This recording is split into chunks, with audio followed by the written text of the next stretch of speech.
like war. We're a warlike people. We like war because we're good at it. And you know why we're good at it? Because we get a lot of practice. This country's only 200 years old, and already we've had 10 major wars. We average a major war every 20 years in this country, so we're good at it.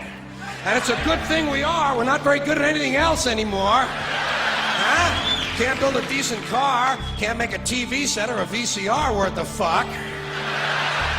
Got no steel industry left, can't educate our young people, can't get health care to our old people, but we can bomb the shit out of your country, all right?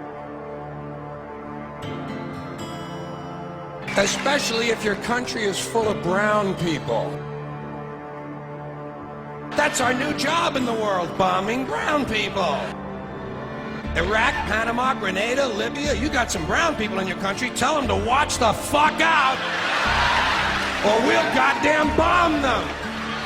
Well, when's the last white people you can remember that we bombed? Can you remember the last white? Can you remember any white people we've ever bombed? The Germans, those are the only ones, and that's only because they were trying to cut in on our action. They wanted to dominate the world. Bullshit, that's our fucking job!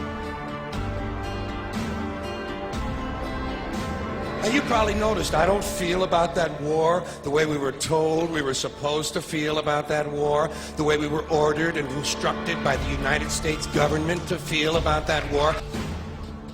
My mind doesn't work that way. I got this real moron thing I do, it's called thinking. And I'm not a very good American because I like to form my own opinions. I don't just roll over when I'm told to. Sad to say, most Americans just roll over on command. Not me. I have certain rules I live by. My first rule, I don't believe anything the government tells me. Nothing. Zero. Nope. And I don't take very seriously the media or the press in this country, who in the case of the Persian Gulf War were nothing more than unpaid employees of the Department of Defense, and who most of the time function as kind of an unofficial public relations agency for the United States government.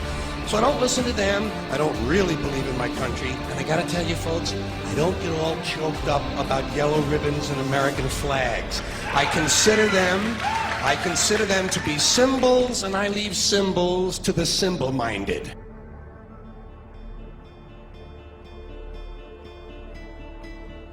I'm talking about the fact that a war is rich old men protecting their property by sending middle class and lower class young men off to die. Forget these foolish elections. The owners of this country don't care about the poor in general. The owners of this country, what are we going... But is this Karl Marx talking to me? The owners of this country are the voters of this country. You're wrong about that, my friend. Aren't the owners of this country the voters in this country who elected George Bush? No, they're not. Listen, politics, these elections are a charade. It is a charade. Oh, okay. It is, they are meant to... Well, I'll tell you, listen, just listen for a minute. Learn a little something. The elections and politicians are in place in order to give Americans the illusion that they have freedom of choice. You don't really have choice in this country. All of the things that are important, reduced in choice. Newspapers in a city, how many? Used to be 3, 4, now it's 1 or 2. They're owned by the same people, and they also own a radio station. Give these people a voting day every year so that they'll have the illusion of meaningless choice. Meaningless choice that we go like slaves and say, "Oh, I voted." The limits of debate in this country are established before the debate even begins, and everyone else is marginalized. They're made to seem either to be communists or some sort of disloyal person. A kook, there's a word, and now it's conspiracy. See, they've made that something that should not be even entertained for a minute. That powerful people might get together and have a plan. Doesn't happen. You're a kook. You're a conspiracy buff. A conspiracy buff.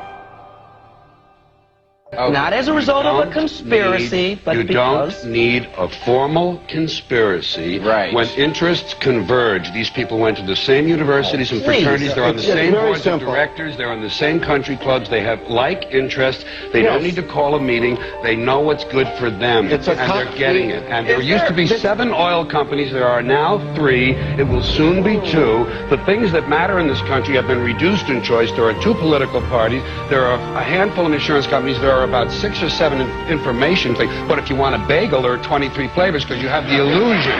You have the illusion of choice. Right. You don't get the real important choice. There's no freedom of choice. That's a great